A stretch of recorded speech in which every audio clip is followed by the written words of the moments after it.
Allie with All Punked Up, and welcome to another episode of Stories from the Pit, where we tell your stories from shows, concerts, and festivals. Thank you so much for coming back. Subscribe to the channel, share it, like it, whatever you're supposed to do. We appreciate your support so we can keep this channel running. So we got some great clips for you guys today from fans, bands, and I'll be reading some submissions personally.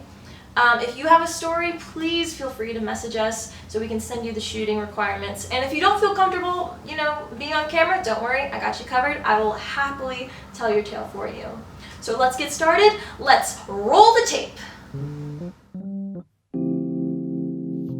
All right. Hey, my name is Kenz. I'm from Philly.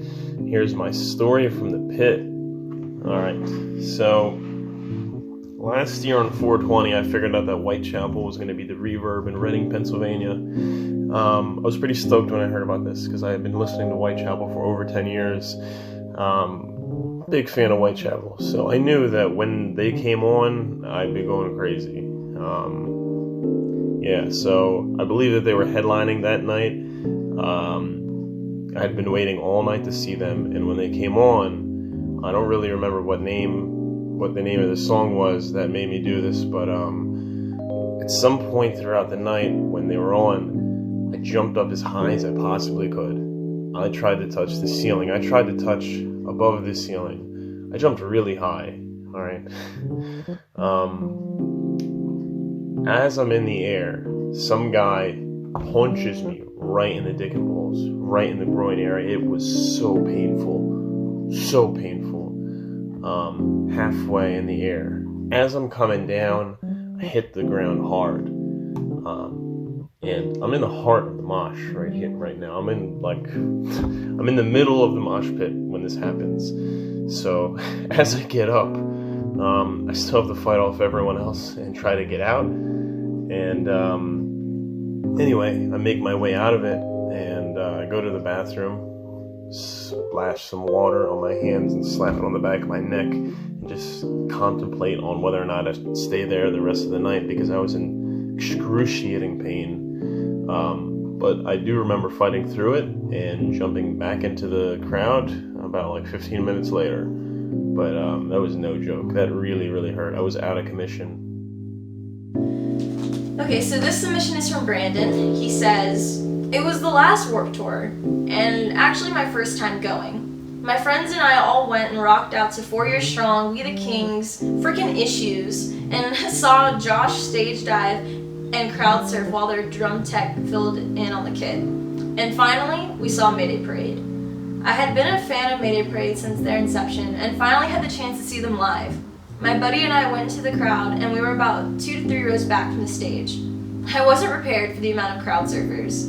I spent the entire show rocking out, getting kicked in the head, and just living my best life. One of my favorite memories, hands down.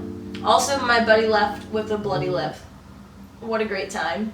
Side story, I gave away a meet and greet with real friends that day to a friend who was also a first-time attendee of Warped. She met real friends, and then on the way back got me an autograph from Mayday. It was such a sweet little surprise. Man, I miss Warped. I miss Warped too, man. We all do." What's up, everyone? Jordan here. So my crazy pit story actually happened last year. Sad Summerfest 2019, New York City, Pier 17.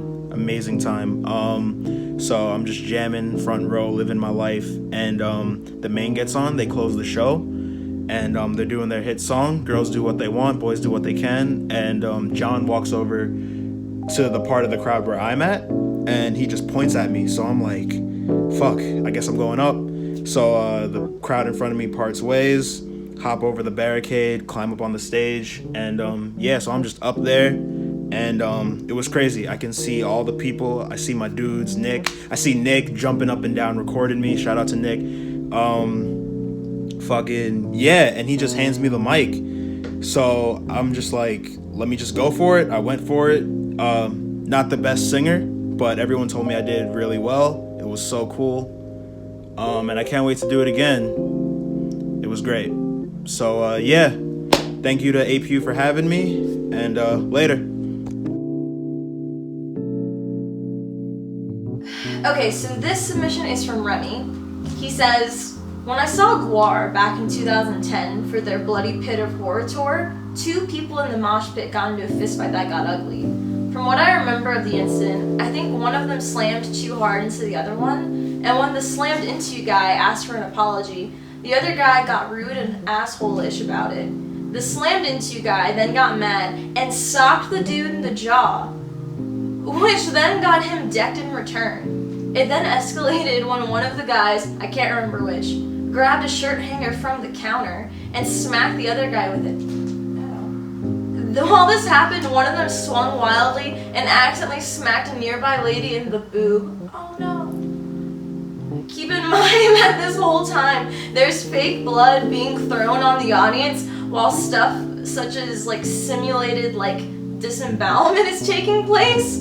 Whether it was the clothes hanger part or the woman being smacked in the boob, I'm not sure, but one of these 2 events got the attention of security at the event who tried to break up the fight, but when that failed, they had to resort to using tasers. Thanks, Remy, for your submission. God damn it! It also says there was an effigy of Justin Bieber burned.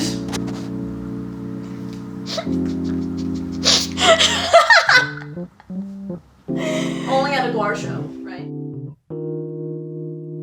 G'day, Alistair here from Aussie punk rock band Wishful Thinking, and I'm here for All Punked Up's Stories from the Pit. My pit story comes from Melbourne, Australia. My band was playing, we were halfway through a set, it was going well, we were having fun, everyone was having fun. Finished the song, next song up was Lost My Love for Country. Easy peasy, played this song 100, maybe 1,000 times. Drummer counted in, 1, 2, 3, I grabbed the bass. I don't know how to play this song. I've had a complete mental blank and I can't remember a thing. And I try again, no, I got nothing. I look across to Carl, he's got his back to me, I can't even copy what he's playing on guitar. I'm starting to panic now, the verse is just bass and drums and everyone's going to know this guy can't even play his own song. And then I hear a D, someone yells out D, and I'm like, D, I start playing D. That's right, that's the right note for the song. And then I hear A and I start playing A, and it's like, that's right. I look down, there in the mosh pit, some kid's yelling out, D, A, E, F sharp. He's telling me all the chords to the song so I can play it. I just start playing whatever he's playing until I finally remember how to play the song. I always think back on that moment and think, that's a pretty strange mosh pit story. The guy in the crowd telling the guy in the band how to play his own song. And that's my story from the pit.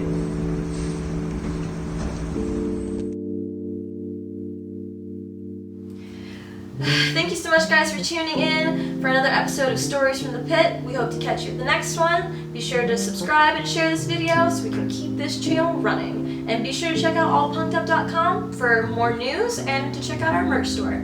Bye!